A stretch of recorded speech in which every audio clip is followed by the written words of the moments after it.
The trucking industry these days is massive all over the world, but unfortunately trucking is still not considered a noble profession, even in 2023. From hauling goods across cities or countries, even to driving countless hours, the value of truck drivers is definitely understated, and their potential very evidently undervalued.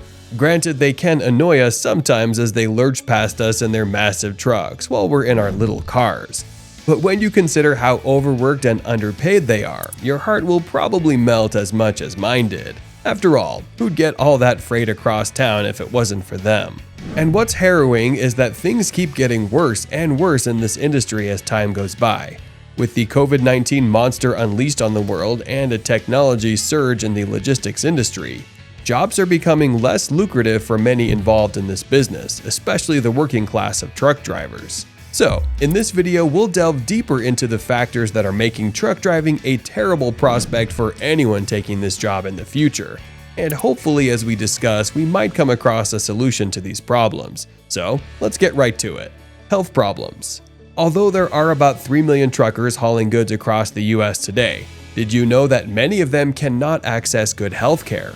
Truckers and truck drivers work extremely long hours, which already leaves little room for them to tend to their own health, even if symptoms of some debilitating disease pop up. And what's even worse is that the legislation also prevents certain people who suffer from diseases like diabetes from being able to legally work as truckers.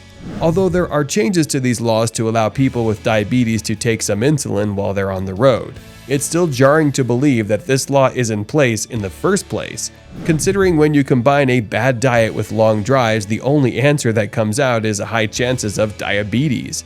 And we haven't even gotten to the mental health part. Depression is said to be a leading problem for many truck drivers, and this is an easy conclusion to come to when you think about the time these men and women spend on the road, which leads to loneliness and problems with their relationships in and out of work. Considering there's very limited resources spared for their physical health, one can only assume that the mental health scenario is even worse. Lack of resting points. Physical and mental health problems aside, there are very few resting points along the road when truck drivers are on long journeys.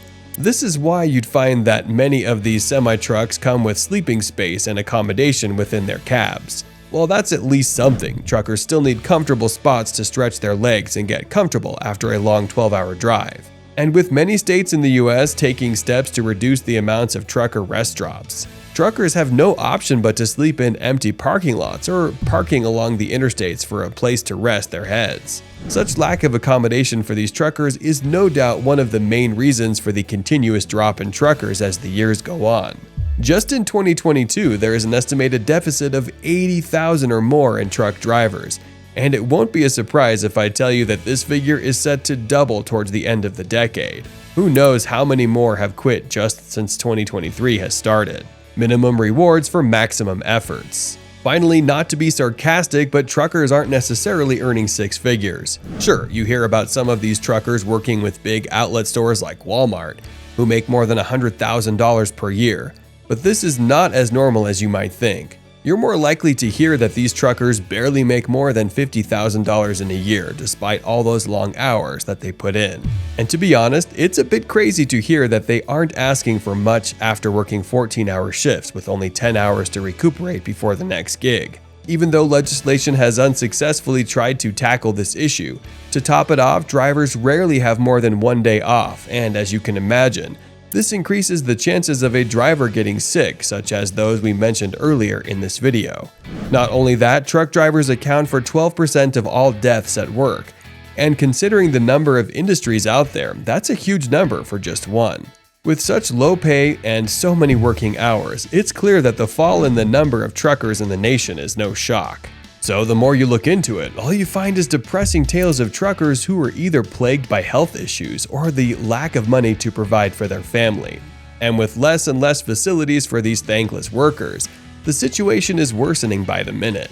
If this doesn't get fixed anytime soon, trucking might as well go from being a terrible job to obsolete.